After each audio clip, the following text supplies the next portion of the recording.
Section 9.6, Polar Equations of Conics. So, polar equation of conic sections. The deal is that the polar equations that we talked about previously can be applied to our conic sections.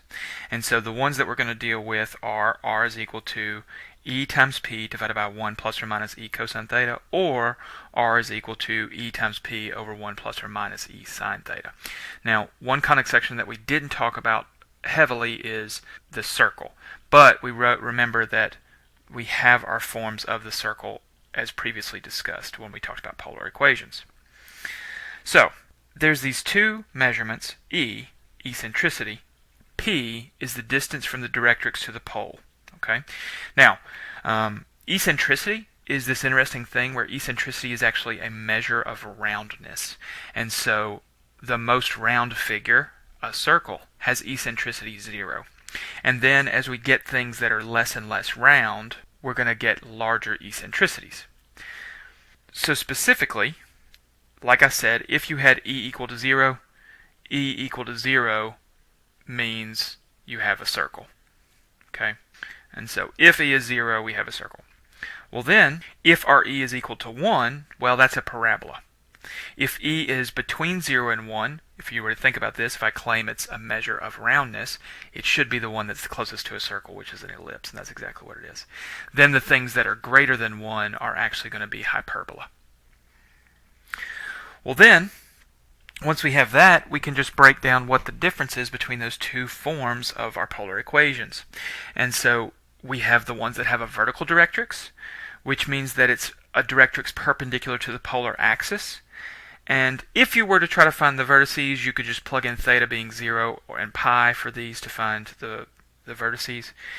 But the ones that have a vertical directrix is the 1 plus e cosine theta, or minus e cosine theta in the denominator. Now, just to kind of look at the differences between these, think about it like this. Cosine theta is x-related stuff, right? So it's really shifting stuff left and right when we have the cosine theta. If we're shifting things left and right, then the directrix must be vertical, which means it's perpendicular to the polar axis, and then we shift that vertical directrix left and right by some distance p. If it's plus, it's to the right. If it's minus, it's to the left. Now, for the horizontal directrix situation, that's parallel to the polar axis, and if you wanted to find the vertices, you could plug in these theta values. But specifically, the ones we're going to be dealing with is the 1 plus e sine theta or 1 minus e sine theta in the denominator. Well, if you remember that sine theta is really y, or r sine theta is y, then you're shifting things up and down, which means that the directrix has to be horizontal, and then plus shifts the directrix up a distance of p, minus shifts the directrix down a distance of p. So let's start. We want to describe and graph this conic section. So if we have 6 divided by 1 plus cosine theta, the first thing to recognize is that are we in the correct format that we want? Well, notice that this does have to be 1, so we're really in that format we need. Well then, if we see that this is 1, we then look at the coefficient of our trig function to recognize what e is. Well, e, the coefficient of the cosine theta, is 1 here. Okay, so if e is 1, we actually already know at this point that what do we have? We have a parabola. Okay, well, what else do we know? We also know that if I wanted to find p, all I do is, after simplification, I just need to factor my e out of the numerator, and so 6 divided by 1 is 6, and so p is equal to 6.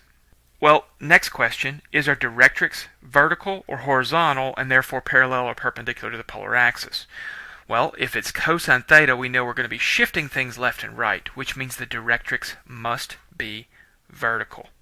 And if the directrix is vertical, remember that your polar axis is the positive x-axis, therefore this must be perpendicular to the polar axis. Well then, what is the relation of the directrix to the pole? Well, since we already found p to be 6, that specifically tells us that it shifts a distance of 6. The plus means that we're moving right 6. At this point, which one is correct? Well, it's the only parabola that we see, and so A is the correct graph. Now we want to describe and graph this conic. Alright, well it's not in our correct format, but what do we need? We need this to be 1. And so if that needs to be 1, that means I need to factor that out of the denominator. So that means that r being equal to 5 over 2, I'm going to go ahead and factor it out. 2 divided by 2 is 1, plus 7 halves sine theta. Okay. At this point, notice that we have e. E is 7 halves. That is our eccentricity. Since e is bigger than 1, what do we have? We now know that we have a hyperbola. It's the least round one, the farthest away from an eccentricity of 0. Well then, is our directrix going to be vertical or horizontal? Well, because we have sine of theta, remember that sine of theta relates to the y value, and so that means we're going to be shifting things up and down, which means that our directrix must be horizontal, and if it's horizontal, therefore it is parallel to the polar axis. Great. Then the last thing is what is the relation of the directrix to the pole? Notice that we have 1 plus 7 halves sine theta, which means it's going to be shifted up or above the pole. But by how much? Well, I need to find what p is. Well, at this point, notice that I have 5 divided by 2, so I need to rewrite this. This is the same thing as 5 halves all over 1 plus 7 halves sine theta. Well, that means that e times p is equal to 5 halves. Since we know that e is specifically 7 halves, and if I want to find p, I just need to divide by 7 halves. And so divide both sides by 7 halves. But 5 halves divided by 7 halves is the same thing as 5 halves times 2 sevenths. And so recognize that I get 5 sevenths is p. And so since p is equal to 5 sevenths, it's above the pole a distance of 5 sevenths. At this point, once we know we have a hyperbola shifted up by 5 sevenths, we're done. There's a hyperbola, and that's all. Now we have the conic r is equal to 6 divided by sine minus 3 cosine theta. We want to know which type of conic is represented. Notice that this is not a 1, right? So since it's not a 1, we do need to do the work to figure out what it's going to be. So let's factor out 7 from the denominator. Well, r is then going to be 6 over 7 times 1 minus 3 sevenths cosine theta. Okay, so now I do know my eccentricity. E is equal to 3 sevenths. At this point I can answer the question, what type of conic is represented? Specifically, an ellipse.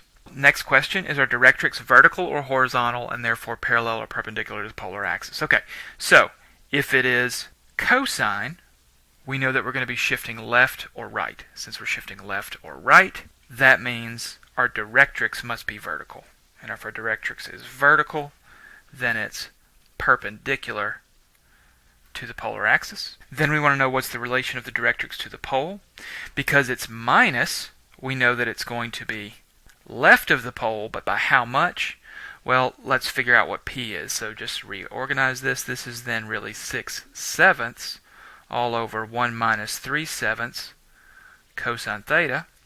And so I need to find what p is, but I remember that now 6 sevenths is the same thing as e times p, but we know that our eccentricity is 3 sevenths, so now I divide by 3 sevenths, divide by 3 sevenths. That's going to give me that p is equal to 6 sevenths times 7 over 3. 7 divided by 7 is 1, 3 divided by 3 is 1, 6 divided by 3 is 2, and I get that this is 2. And now that I know that p is 2, it goes left a distance of 2. Well then, if that's the case, recognize that the only possibility, because it's an ellipse, is the ellipse C. Recall that we can convert between systems, that is, we can use these equations to convert from our polar forms to our rectangular forms or vice versa. Now the truth is for our conversions, we're really going to only have to focus with these three.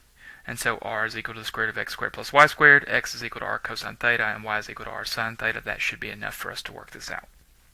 So let's convert this to a rectangular equation. Now, my approach is like this. If we have this conic, what am I going to do? I'm going to multiply both sides by the denominator. That is 4 plus 24 cosine theta. Multiply by 4 plus 24 cosine theta. And then what we're going to get is r distributes, and so that's going to be 4r plus 24r cosine theta is equal to 8.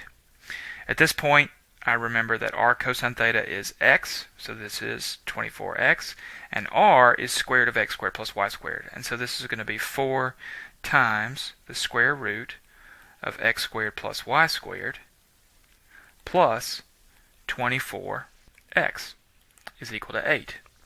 At this point, I'm going to do some manipulations for two reasons. First off, MyLabs is going to want everything in the form equal to 0. And so we're going to get this equation equal to 0 so that we can get the form that MyLabs wants. But I also want to get rid of the square root. And so I'm going to have to do two things. So first, what can I do to get rid of the square root? We'll move everything but the square root to the right side. So minus 24x minus 24x. I then get 4 square roots of x squared plus y squared is equal to 8 minus 24x. I need to divide everything by 4 because that's the coefficient of the radical. And so then this is going to give me square root of x squared plus y squared is equal to 8 divided by 4 is 2 minus 24 divided by 4 is 6x.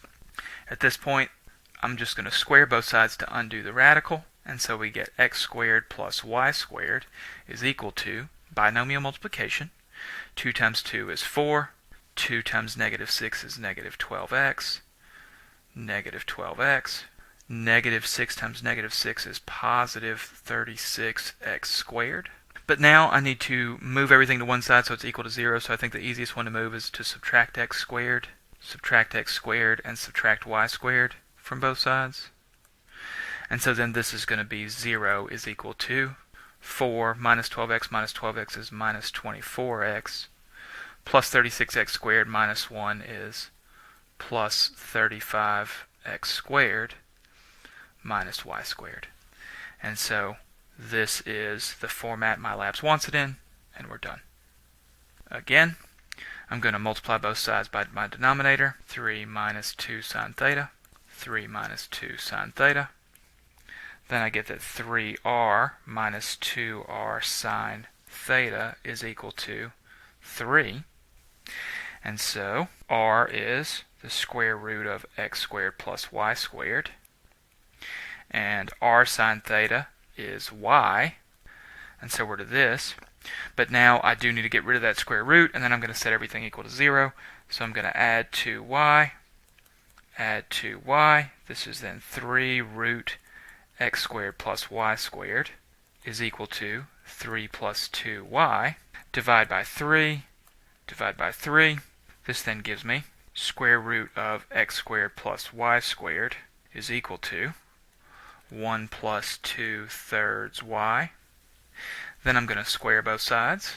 And so I get x squared plus y squared is equal to 1 plus 2/3 y plus 2/3 y plus 4/9 y squared. Then I'm going to subtract x squared from both sides, and I'm going to subtract y squared from both sides.